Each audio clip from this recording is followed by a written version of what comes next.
Greetings, Oitlins, and greetings, lambs. This is part of my biography,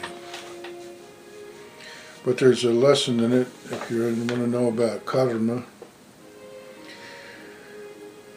In the early 50s, somewhere between probably 1952 and 58, our next door neighbor at 3415 Rutgers Street, across from the University of Maryland in University Hills, uphill from us was Dicky Muller.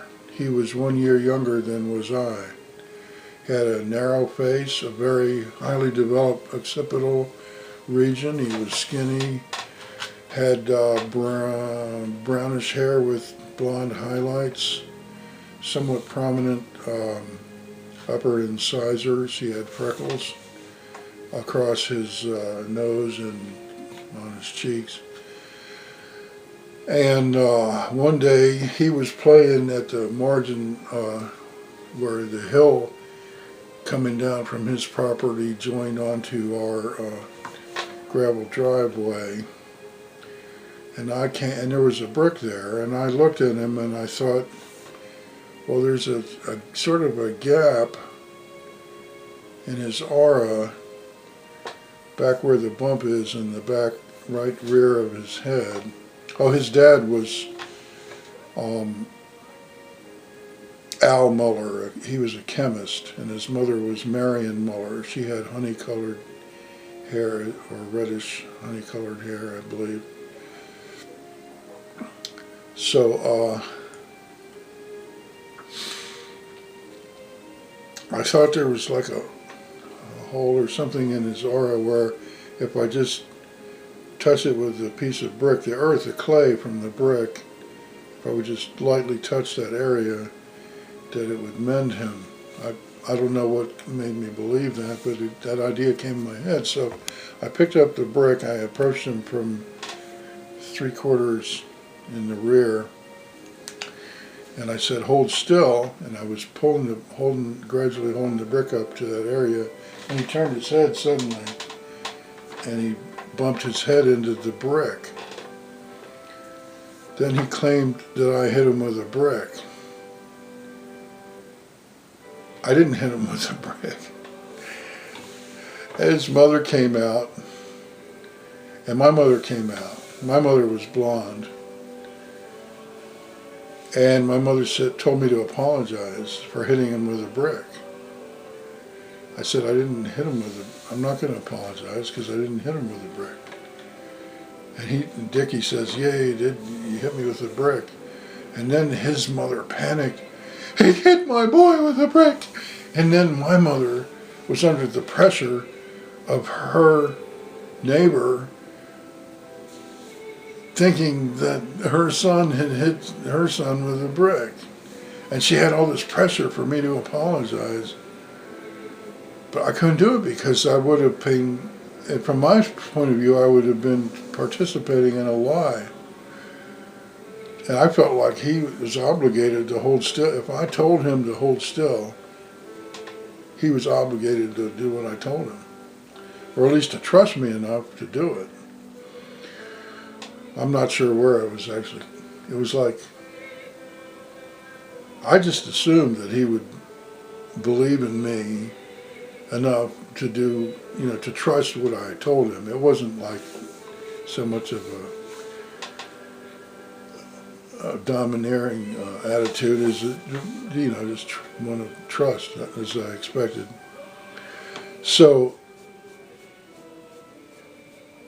anyway, I don't remember if I apologized. I don't think I did.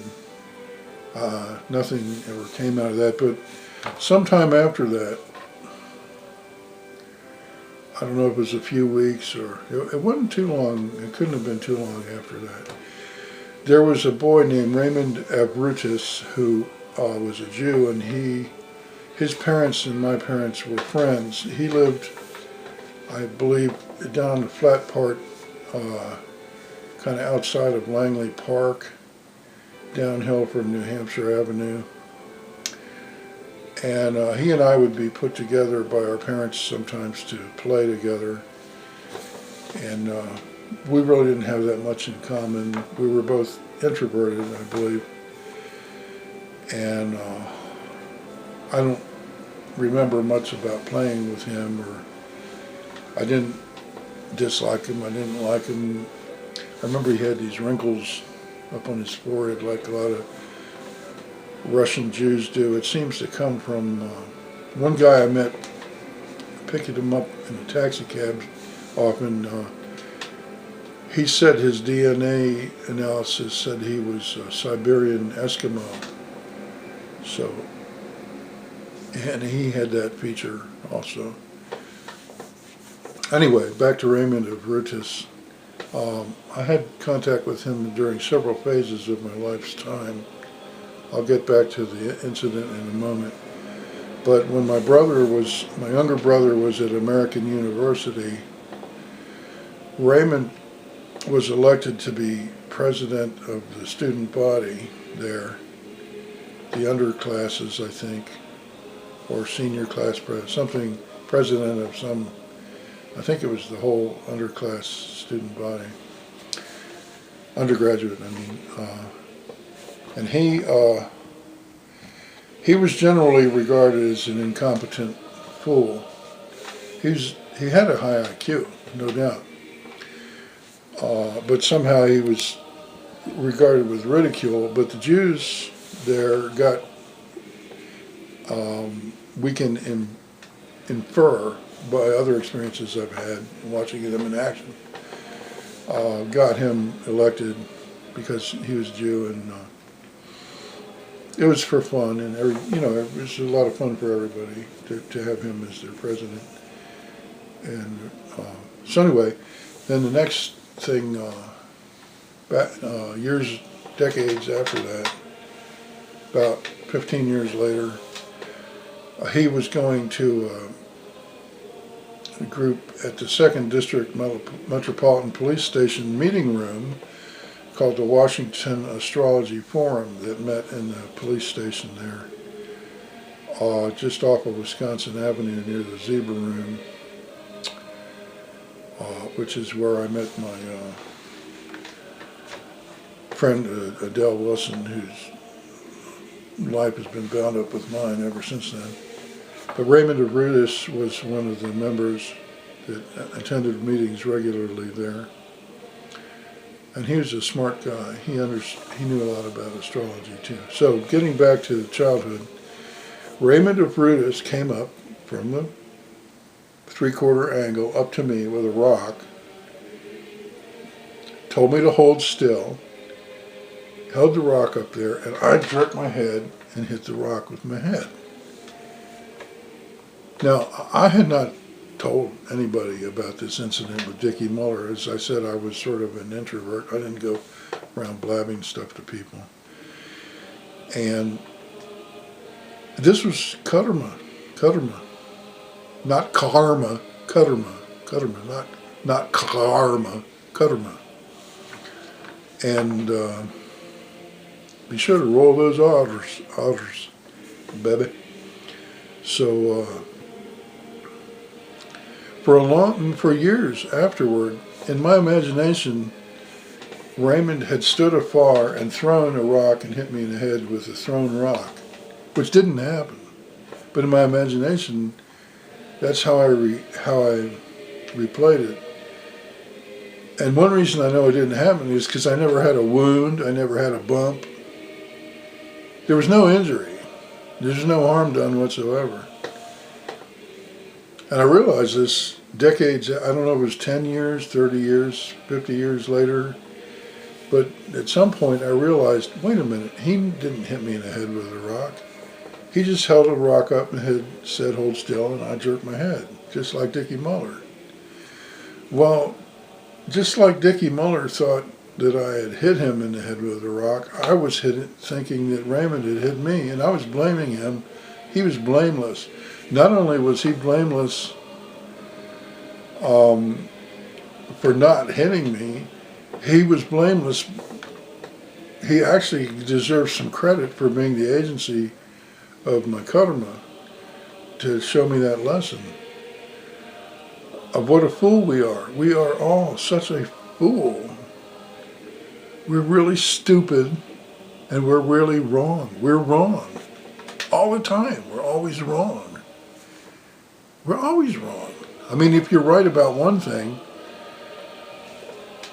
the bigger picture that's a part of, you can be right about something really small. But then everything else you're all wrong about. I mean, you can be right about something big, but it's a very specific something big. You can be right about something specific, but then you're wrong about because it's the intellect. The intellect can't be right.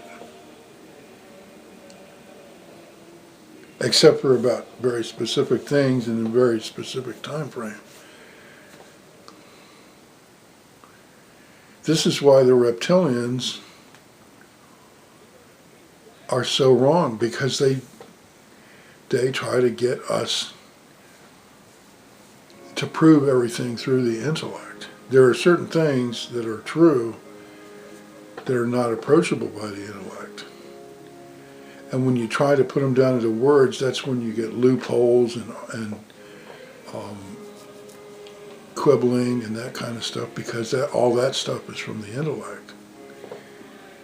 They don't have access to the solar energies. All right, anyway, there's the lesson. Did I leave anything out? I don't think so. I think it's a great lesson, but look, I'm going to show you how to find out more about me, and